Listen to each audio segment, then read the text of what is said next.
আচ্ছা, আমরা তো ওই ওনার নাম তো বেগম, বা উনি যে তথ্যগুলো দিছিলেন এগুলো সঠিক কিনা জানার জন্য, এগুলো সঠিক ছিল? সঠিক ছিল না? আচ্ছা, আপনারা কি ওনাকে চিনতে পারছেন? মানে জি জি বলতে কি বুঝাইলেন আপনি, মানে মুখে বলেন চিনতে পারছেন কিনা?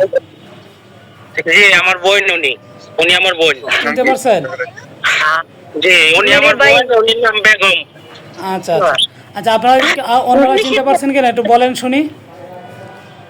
যারা জয়েন আছেন একটু বলেন, ক্যামেরাটা প্রয়োজনে আপনারাও বলেন, চিনতে পারলে বলেন।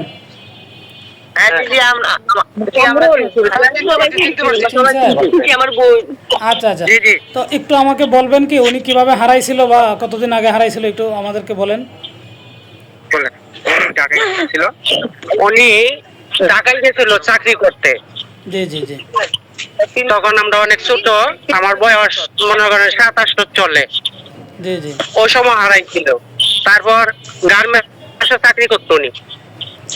গার্মেন্টসে খবর নিতে যে উনি এই গার্মেন্টস আগুন লাগিয়ে পুড়ে গেছে অনেক মানুষ।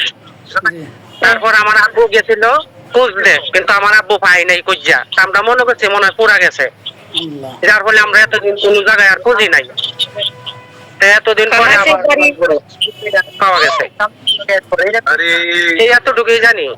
আচ্ছা আচ্ছা, পরে ওনার ওনার মা বাবা তো তখন জীবিত ছিল না?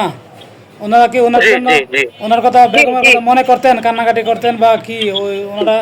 হ্যাঁ হ্যাঁ, আমার আম্মা প্রতিদিন কান্না বান্না করতো,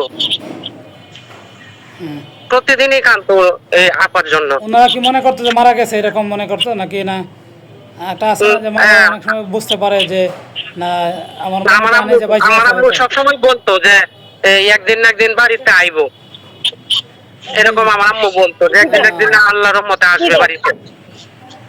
আর আমাদেরও বিশ্বাস যে আমার বোন আমাদের একদিন না একদিন আসবে। যাক যাক, আলহামদুলিল্লাহ।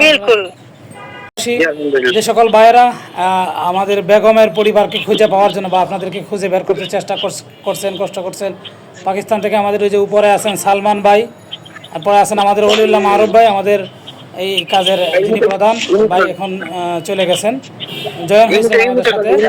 আছেন আমাদের রুকনুজ্জামান ভাই, আরও পাশাপাশি আমাদের খোঁজ টিমের আরও অনেকেই আপনাদেরকে খুঁজতে গিয়ে অনেক চেষ্টা করছেন। তো সকলের চেষ্টাকে আল্লাহ কবুল করছেন। আশা